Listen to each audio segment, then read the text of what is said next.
Good evening, Tulsa, and good evening to everyone listening tonight on the Black Wall Street Times feed. My name is Greg Robinson, the 2020 runner-up in the Tulsa Mayoral race, and I've stepped away from the political game to build my educational pursuits and acumen and spend some much-needed time with my family. But I've come back tonight in particular because a mentor of mine has taken up the reins. Really, I would say that I kind of borrowed the reins from him a few years ago, and he's ready. He's ready to meet the moment that Tulsa needs. He's ready to step into the mayoral office. I'm of course talking about the person that I'm joined by, State Representative Monroe Nichols. And tonight, as he comes off a tight pros debate, the young professionals at the Tulsa Regional Chamber held the debate tonight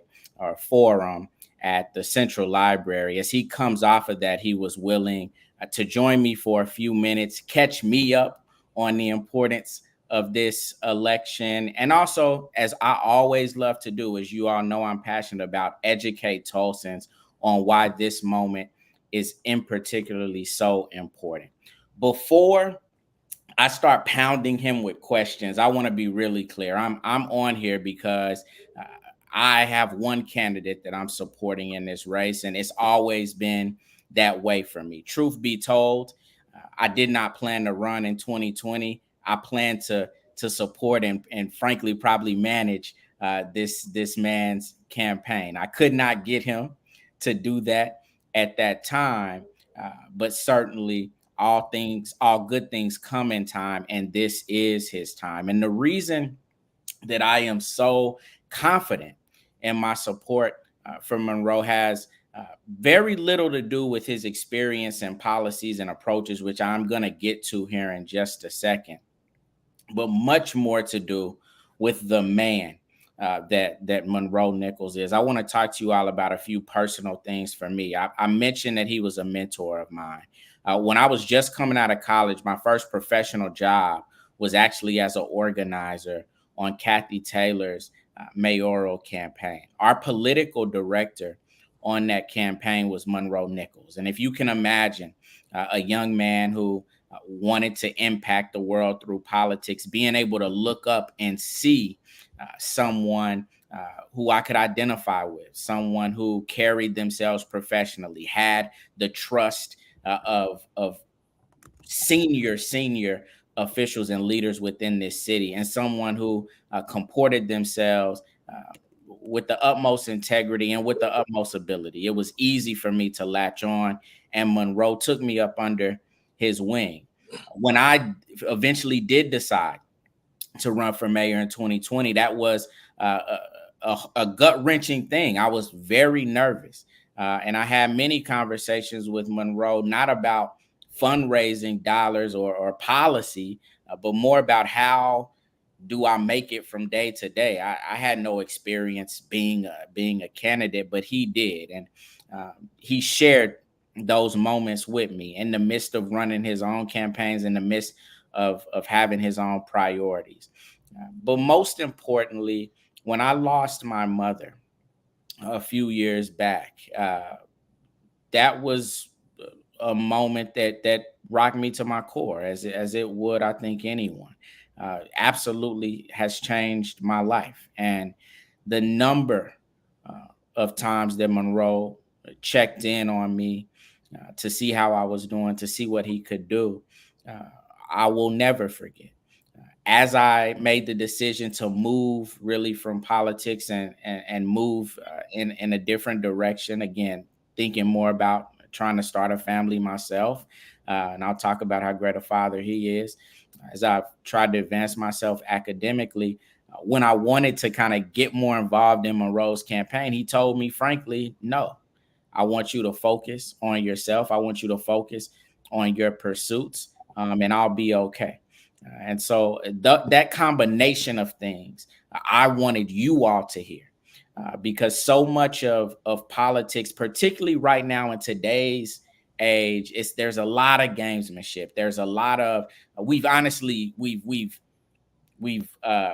made it okay to be disingenuous. We made it okay to not have integrity. And this just simply is not what Monroe reflects. If you choose to vote for him, and I hope you do, you're not just going to get an astute politician. You're not just going to get a skilled policymaker and a great manager.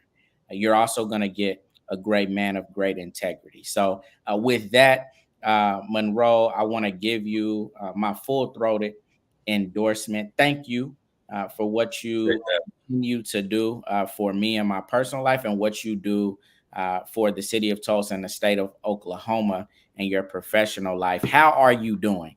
Man, I'm doing good. First of all, I just want to say, Greg, you oftentimes are a very humble person, and as you talk about your life and who were mentors and all that kind of stuff. And I remember we met when you were still in high school, and you're somebody, and I know, and I appreciate what you said, but you were somewhat of a mentor to me, even though you were a lot younger than I was when you were in high school. And there are very few people anywhere that give other folks the confidence to do things that they didn't know they could do. People who are help folks be comfortable in their own skin, and people who are courageous enough to do things, even if it seems like, the other side of it's not going to be successful. And what you have done in your life, not just running for mayor, but that was certainly a big part of it. What you have done is you've inspired a number of folks who still talk about what that was like, who still talk about those things. And I'm glad that you're doing things now, because I know the greatest beneficiary of all the stuff that you're doing now is still all of us back here in Tulsa. And the fact that you still come back, you still do big things, you do things that people may not be paying attention to, but there are things that fundamentally change people's lives for the better. And I got to tell you, I just appreciate the kind of man you are, the kind of leader you are. And every time I see you and talk to you, it is about courage. When we were talking before we got on the stream about when I came down to Cincinnati, and we're in that first year of school, and you're talking about it was difficult, but like ain't one bit of quit in you. And because of that, you just inspire so many of us. And I hope you just know that, and I hope you internalize that, because that is true. And you hear me saying it, there's a bunch of people around the city who would say the very same thing. I also want to thank the Black Wall Street Times. When we were starting, I don't know if everybody saw the motto that access is the new civil right. And I just bring that up because tonight 4 people talked about the kind of mayor there'll be in the future, and there was no way to record what folks were saying. We got over 4,000 people in this community. Everybody can't make it to a forum. We got to make sure that this election is something that people know about. They know where people stand. They know the kind of leader folks will be, because right now we got some big challenges. We talked about them tonight. We talked about homelessness tonight. We talked about education tonight. We talked about affordable housing and public safety. We talked about all those things. But if you weren't there at the Central Library, you didn't hear any of it. You didn't hear any of it. And I think the days of people saying one thing in one room and another thing in a different room, those got to be gone. And so we're running a campaign right now that's all about how we move this community forward and how we talk about it in a way that's completely transparent. Greg, you were talking about the work that we've done over the years. Everything that we've done, we've said, hey, show us the data. Let's move outcomes. If we get it wrong, let's work to get it right. There's no secrets. It's just ways in which we're going to impact the community. This is what this campaign has been about from the start. I appreciate your supporting the campaign, because it means something for somebody to do what you've done in your career, to run for mayor, to do what you're doing right now, and then to come back and say, you know what, it's still real. It's still real. It's still important. And there's nothing, tonight, I know we'll have a former president who will give his speech. We have another president right now decide what he's going to do. Yeah. There's so much going on in the country right now. But I believe, and I think you would share this with me, the greatest innovation, the best direction in the future of this country is going to start at the local level. And that means this race is the most important race in 2024. And I'm really excited about running for mayor. And we're going to go win this thing. And in winning this thing, it's really going to be about not just what happens on election day, but what happens every day thereafter. And that's why I'm running. I'm glad that you said that, because you answered really one of my first questions I was going to ask, which is what differentiates you. So now I'm going to get into things that I really care about. As you know, I do not play about kids. Yep. That is, my wife is a lifelong educator, an assistant principal. We actually met, Monroe, at school. I was substitute teaching in between campaign jobs. my entire career really has been dedicated to making sure that there are opportunities for children within this city, within this state, within this country to reach the dreams that they want to reach.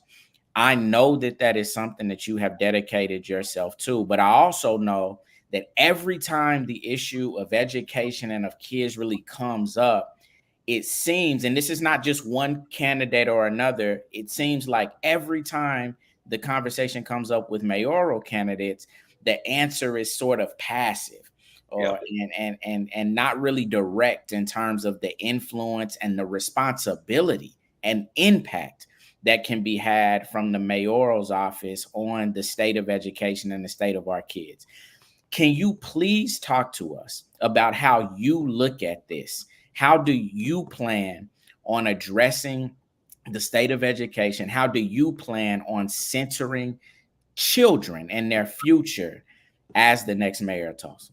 Yeah, man. Somebody asked me when I started the campaign, I was talking about improving education. People were like, well, that's not really the mayor's job. I was like, you're wrong about that. And I didn't want to just go and talk about, say some over here and a bunch of political rhetoric and platitudes. We have a plan for improving student outcomes on the website because I believe in this thing, man. It was my first job in the mayor's office. The first thing I ever did was create 18 after school programs in response to public safety issues. I worked at OU Tulsa after that, founded Impact Tulsa, was on the Tulsa Tech Board. And as I think about what I do right now, I work for an organization called Strive Together outside of the legislature, which is all about how do we put the next generation of children in this country on a pathway to economic mobility. And so in April, released a plan about reimagining and redefining the mayor's role in education. It starts with structural change, with the creation of an Office of Children, Youth, and Families, right? So we're thinking at the city all the time about the resources that we spend. How's it going to change in outcomes for children and vulnerable families and all those types of things, right? And make sure there's a structure and that we have a children's budget. So we know how much we're spending. We have $1 billion city budget this year. How much are we spending to improve outcomes, right? And how are we doing that in collaboration with schools? The second thing is we've rolled out what I'm calling right now the Teach in Tulsa Fund. And this is something we can absolutely do. This is taking resources, public and private, and investing them in some of the schools where we have the greatest challenge. So if we have teachers who are in those schools that are punching above their weight, like so many teachers do, that we would provide a stipend to keep them in those schools where we need them the most. Teacher turnover is real. It is a part of that. It's because as a state, we don't invest like we should. The fact is it's a tough environment. We're asking teachers to deal with all of the challenges that we have across this community. There are 900 kids at Tulsa Public Schools today who are homeless. There are 1,200 kids at Tulsa Public Schools today, and I'm only talking about one school district, by the way, that are in families facing eviction. Those kids are 52% chronically absent after the first month, 70% chronically absent after the first year. If you tell me that education is not the job of the mayor, but you tell me that affordable housing is, well, I'm telling you education is, in fact, the job of the mayor. I'm not going to ask Dr. Johnson and the school board and all those teachers to deal with my affordable housing and my homelessness crisis. But I'm not going to hold myself accountable for graduation rates and literacy rates. We have to do it together. There has to be a structure at the city, and we have to invest. The next time we have an opportunity on a vision package, or whatever the case may be, the first question we have to ask ourselves, how are we spending to get better outcomes for kids? Because we can't do anything else without it. It is a part of a value for me. And I believe it long before I ever ran for mayor. And that's the reason why improving student outcomes plays such a prominent role. And we've been clear about how I would do it if I was elected mayor. And Monroe, I know what you're talking about. You have put actions to that. As one of the jobs that I've had the honor to do is be a regional director for a policy fellowship. Where we're able to bring in summer fellows, really talented people, and focus on particular issues. In order to do that, we partner with state legislative officials. The partner that I had most often was yourself. And as a part of that, you chose the issues that you wanted our young policy professionals to focus on. Yep. Every time for 3 years in a row, education was one of those issues that you wanted those young people to focus on, getting more funding into the education system, looking at best practices around the country. And so I know that that's a focus of yours. I also know that at the state capitol, you were familiar with the political gamesmanship Yep. that was going on at the state. And I understand that the mayor of Tulsa is the mayor of Tulsa. But I also understand the impact that people like Ryan Walters Yep. and that sort of rhetoric are having on kids across the city, on kids across the state. And I know the pulpit and the influence that the mayor of Tulsa can have. Yep. Are you willing to utilize your position, not just to sort of do your job as mayor, but to stand up for the children and families of this city, Yep. and be a positive influence on this state? Can you Yeah. speak to that? 100%. One part of that education plan is standing up for strong local control of school boards and engaging the community on how our schools are working and get folks who just want to be a politician out of there. And in fact, when Ryan Walters threatened to take over Tulsa Public Schools just last year, there's not anybody else in this race that was vocal about it aside from me. I don't think that you can be silent on the things that matter. Not only does Tulsa Public Schools educate 30,000 kids, Tulsa Public Schools educates more kids of color than any other district in the state. And I think you have to be honest about those things and talk about why these things are happening. And if you are going to be a state superintendent who's not about the business of improving urban education and education across the state, I'm going to be a mayor that's going to say something about it. But I'm also not going to stop there, right? I'm not going to leave education just be the job of a state superintendent. I'm going to take my own accountability as mayor. That's the problem that we have. Sometimes people don't want to say anything because they know they're not doing what they're supposed to be doing either. And that is not necessarily a criticism of anybody, but we pretended for so long like things are just going to get better if we hope they get better. If we just, kind of, think they might get better. It takes intentional action, and it does start with speaking up, but it also starts with doing the things that are going to move families forward. And so, absolutely, I'm always going to be somebody who's going to speak out on the things that matter. And I've always done it, and it's not always been popular. There's some people who might say, yeah, it's easy to, go after Ryan Walters in Tulsa and all this kind of stuff. If it were easy, more people would have done it. That's what I'm saying about that. Yeah. But also, that's not the only issue. I think you always have to be a mayor that is consistently standing up for things. People confuse standing up for values with being difficult or being angry. That's not what it is. If somebody's going to use their platform to demean teachers, to call them terrorists, if they're going to use their platform to demean educators and say they're trying to bring all these detrimental things into the classroom and frankly demean students and families, well, I'm going to use my platform to do the other thing. And I think you have to do that, right? I think you have to do that. We're at an inflection point in this country where people are saying things out loud that they used to think. Then they whispered. Now they're saying it behind a microphone. And those of us who believe differently, now we're finding ourselves whispering and thinking, no, we can pick up that microphone too. And it doesn't mean that we have this battle of minds, but it's the fact that we have to show with a show of force that those of us who are here and about the business of student outcomes, are here about the business of putting people on a pathway to economic mobility, that are figuring out how we come together to change outcomes and holding ourselves accountable. We need to get behind the microphone and say that because we cannot let people who cause so much dissension and chaos win the day. We got to wake up every day and say we're going to win on behalf of kids and families. I want to get a little bit deeper into policy here. I'm a policy nerd. This intersection between evictions, affordable housing, the homeless issue. Why does this matter to the everyday Tulsan? Right? I want you to really break this down in terms of why these issues should matter to everyday Tulsans and why it's important to have the focus on it that you have committed to in this campaign and when you become mayor. Yeah, as we were thinking about the issue of homelessness, and we have a plan online that says we're going to end homelessness as we know it by 2030.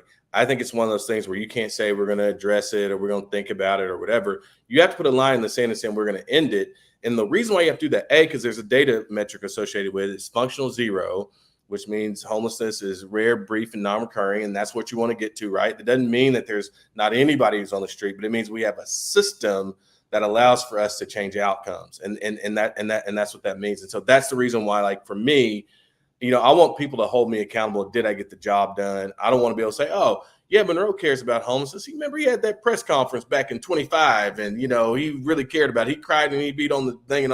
No. Did we get there as a community, right? The reason why it's important to your question, right? So I think it touches every aspect of life in our community.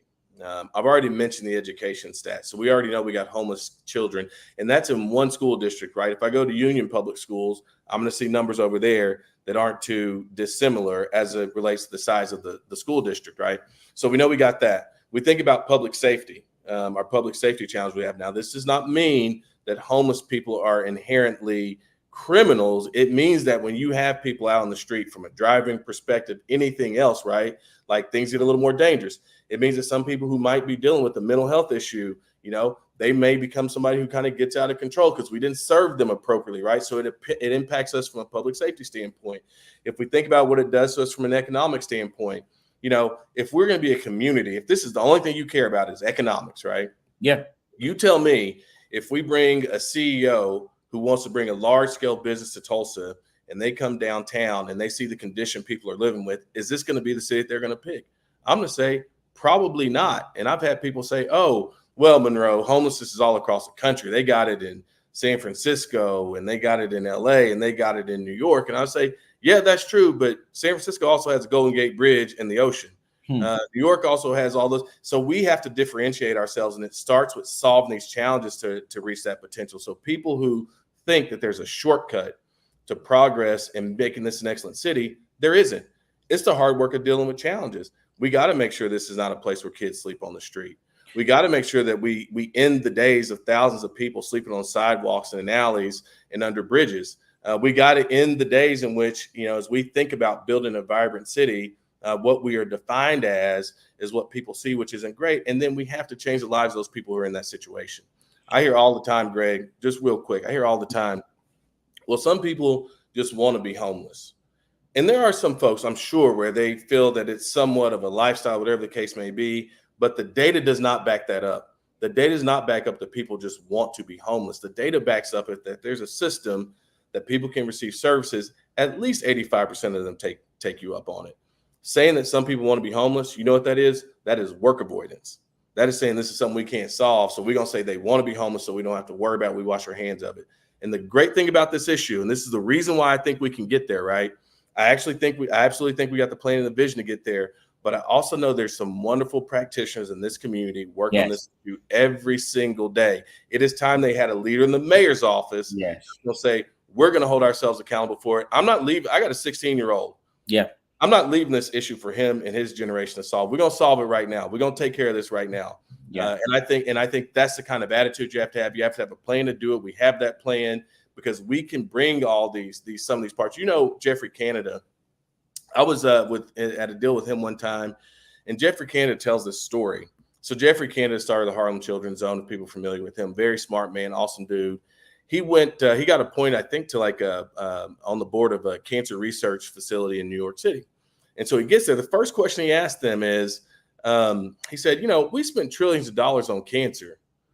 Why do we still have cancer? And they said, Mr. Canada, what you don't understand, what you're failing to realize is cancer is not one disease. Cancer is 400 different diseases. And we have to think about the same thing from a standpoint of homelessness. We have to make sure that we are fitting in those programs and connecting with people who need them and knowing the folks who are on the streets and making sure we can get them to a better situation and stop pretending there's a universal solution to everybody. And we have to really take a very person-centered approach to ending homelessness. And that's exactly what that plan does.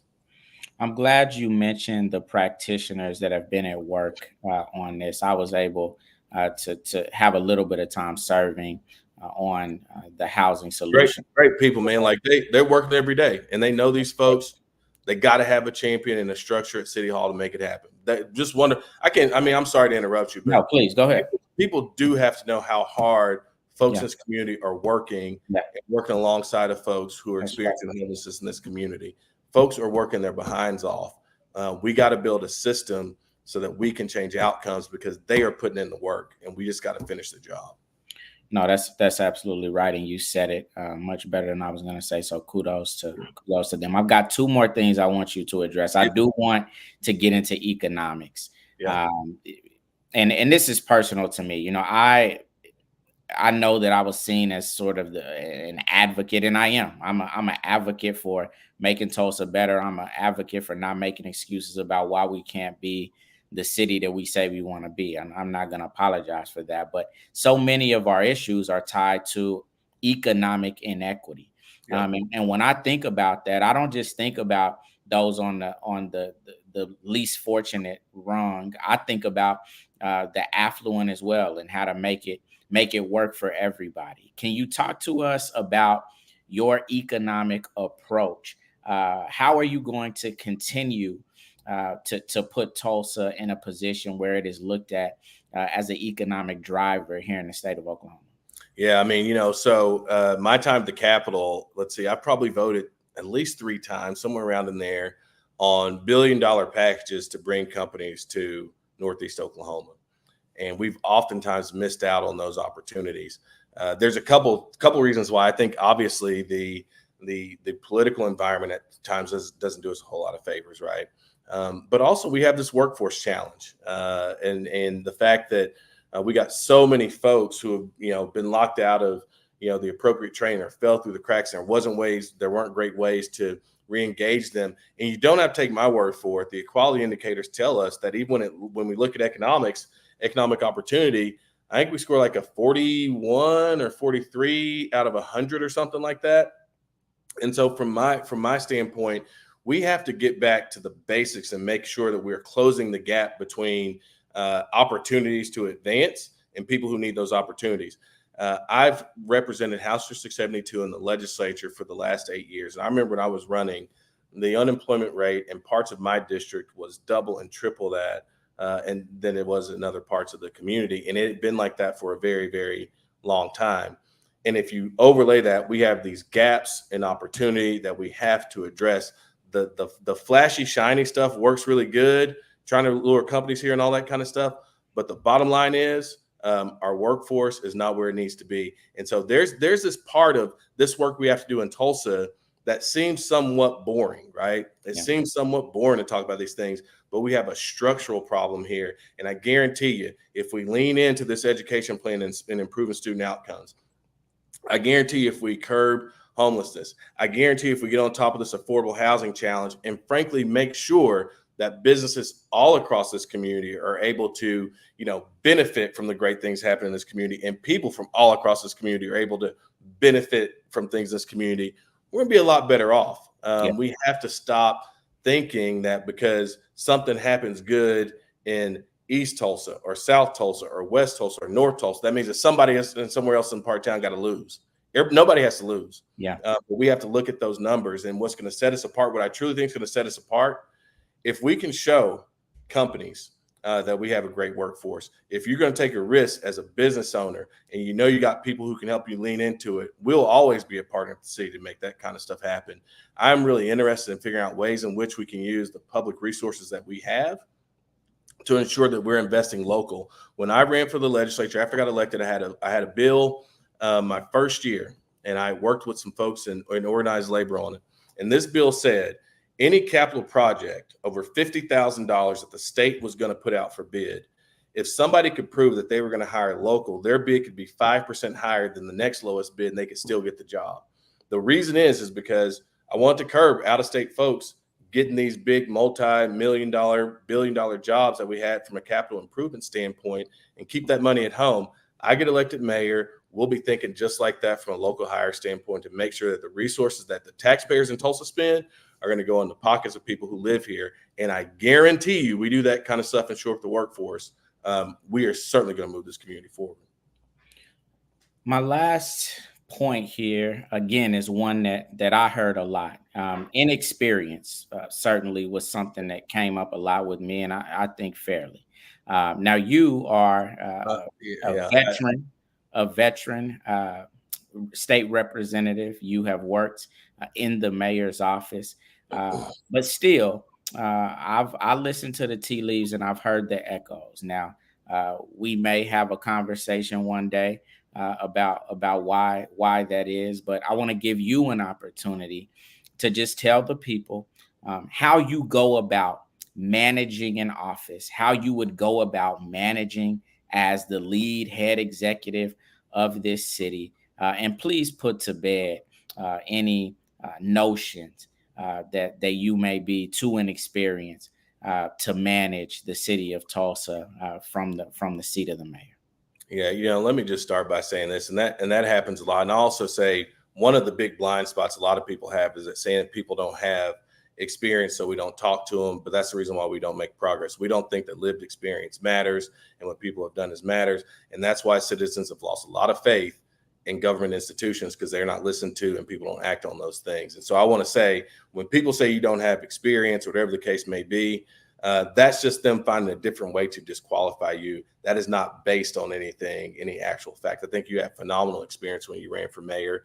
And so I want to center that. I know you were saying that's what people were saying, but I just want to lift that up, because there's a lot of people watching that just because you didn't have no big old job somewhere does not mean you don't know how to lead, does not know you don't know the community, does not know you don't know how to move things forward. And so let me say this. There's been a lot of conversation, right, about the candidates in this office, who's been around the longest and all that kind of stuff. Mm-hmm. I've not served in office as long as at least one candidate, and the other candidates have never served in office. But I started my career in the mayor's office. When I started a career in the mayor's office, the BOK Center wasn't there. When I started a career in the mayor's office, downtown was a ghost town. When I started that job in the mayor's office, the city wasn't involved in after-school programs and all that kind of stuff. We were, with the leadership of Kathy Taylor at that time when the city was on the move. I left there. I served as chief of staff to the president at the University of Oklahoma on the Tulsa campus.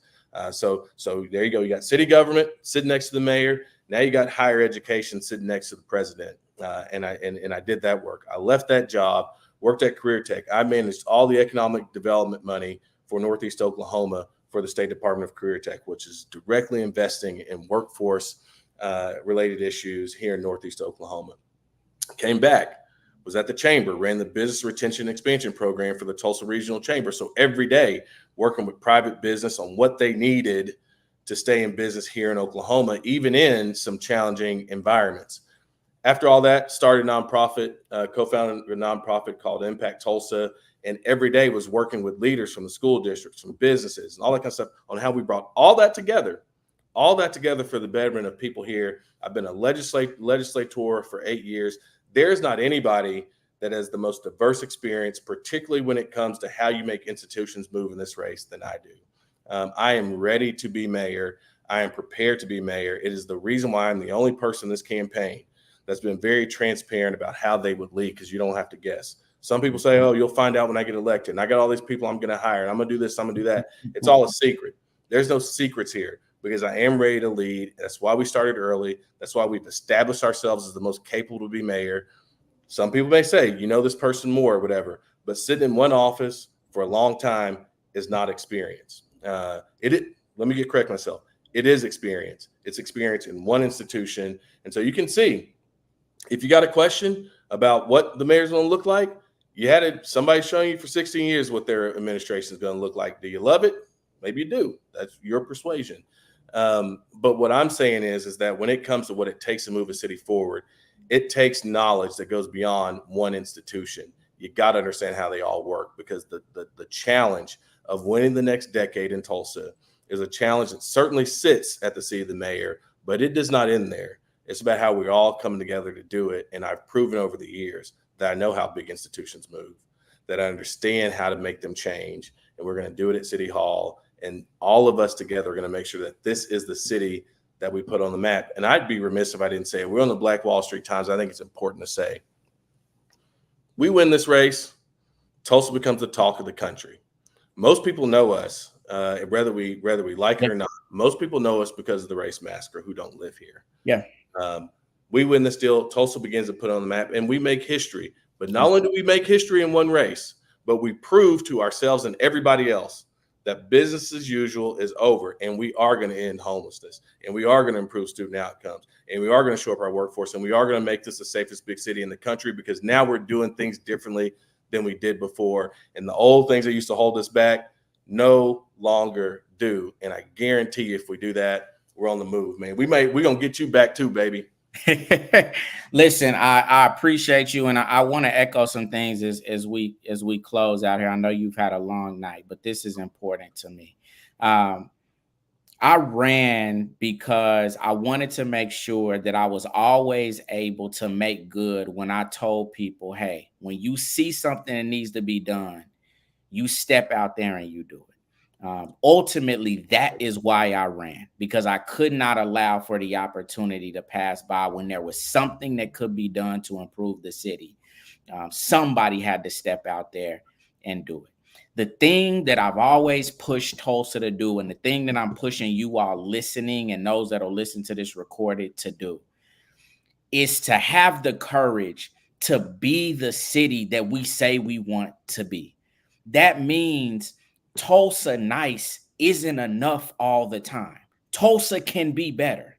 Sometimes Tulsa needs to look itself in the eye. Tulsans need to look themselves in the eye and say, what do we need to do to go from mediocre and where we are right now to where we know we're supposed to be and where we know we want to be for our kids? And it's okay to have an intensity about that. It's okay to be to pack a punch in terms of thinking about what we can do for our children, what we can do for those that have less than, what we can do to overcome our past, and what we can do to make good on the potential that we have.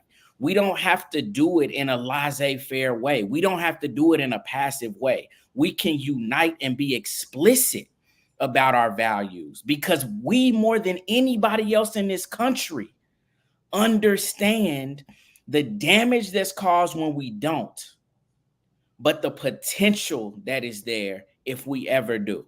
This election is still about that. It's still about that. And so I want to challenge us to make good on the opportunity. Don't worry about what you think is comfortable. Don't worry about what you think is passable. Worry about what you want to be true in the future. And if you do that, you're going to see that this man, Monroe Nichols, is going to stand for those same values. He's not going to let you down. He's going to push right alongside you, and we will get there to that place. If you believe that, you've got to put your feet where your belief is. And that means it's time to volunteer. That means it's time to get out there and talk to other people about what you believe about this race and about this candidate. I know that the campaign is planning volunteer canvases starting this weekend, this Saturday. I know that there is a Monroe for Mayor volunteer page that you can go to immediately and sign up. I know that you can go to the website and sign up to make sure you stay engaged and stay involved. The reason we were able to have the success that we had in 2020 during COVID is because people were willing to step out there and say, hey, we believe in something different. And they worked and they worked and they worked and they talked to voters every single day. You do not win elections by sitting behind a keyboard or by sitting in your thoughts. You win elections by getting out there and telling others why you are voting and making sure that they have a plan to vote. And so I passionately push you all to get engaged with this campaign. You've got a candidate here who has dedicated his life to it. He's going to dedicate himself to it, not just now, but into the future. Get behind him. Get behind him. It's the best decision that we can make for the future of Tulsa. I genuinely believe that. Monroe, I want to thank you for re-inspiring me. I want to thank you for carrying the vision of how great we know this city can be forward, and all the best to you in this election and in the future. I appreciate that. I appreciate it so much. You know, if I could just end on one thing, really kind of two thoughts. You know, I was on Twitter the other day, and people know my Twitter is part legislative stuff now, some mayoral campaign, but a lot of it is me complaining about the Dallas Cowboys letting me down every year during the playoffs. And so my feed is filled with sports and politics, but I saw something yesterday It was Mike Tomlin, the head coach of the Pittsburgh Steelers. Now, I don't like the Steelers, but I like Mike Tomlin. Mike Tomlin was in a room full of athletes, and he said, "Raise your hand if you are fast, put them down. Raise your hand if you are strong, put them down." All this kind of stuff. And he said, "That's what you are capable of, you know. And capability is a big part of it. But what it comes down is, what are you willing to do? That's what makes the difference." And so I think about where we are right now in this city, in this country, and I always think about this analogy of being people who are trying to push a boulder up a hill. And there's some people who are pushing back against us, but there's some people who are sitting on the sidelines. And I think about those people sitting on the sidelines. I think this is critically important, because if folks don't sit on the sidelines, we get who we want when folks are running for office. And so my message to everybody is, don't just think about what we are capable of. Think every day about what we're willing to do, and understand that we have to center the people who we care about in this community. We all have to do it together. I don't care what part of town you live in. You want your kids to have an excellent education. I really fundamentally believe that most people in this town want to rid this community of homelessness and do it in a very responsible way. I believe that people know we need to fix our workforce and make sure it's the safest big city in the country. We may have different viewpoints on how we get there, but I know that's where everybody is. And we do have to unite. We do have to get there. And it's never going to be about what we're capable of, because this is Tulsa. We've proved we're capable of just about everything. But for this generation of Tulsans, the question is, what are we willing to do? August 27th, between now and then, we're going to test what we're willing to do. And if we pass the test, we win. If we win, we start the hard work of improving this community in ways in which we just thought was possible. Because when we come together, we're phenomenally capable. And we just got to make sure we're also phenomenally willing to do it. So thank you, Greg, for all you do. Thank you again to the Black Wall Street Times, to the folks who are watching. We'll do more of these, but I'm really just appreciative, because now I see this community coming together, and I'm just a person taking a baton, and we're going to take that baton together, because I truly believe this is not about one person. This is about a community, in the biggest sense, Big C community coming together and saying, our enemy is not a person. Our enemy is not another campaign. Our enemies are these outcomes that we got to improve, and we're going to do it together. So thank you all so much for joining. Thank you, Greg, once again. Really appreciate it.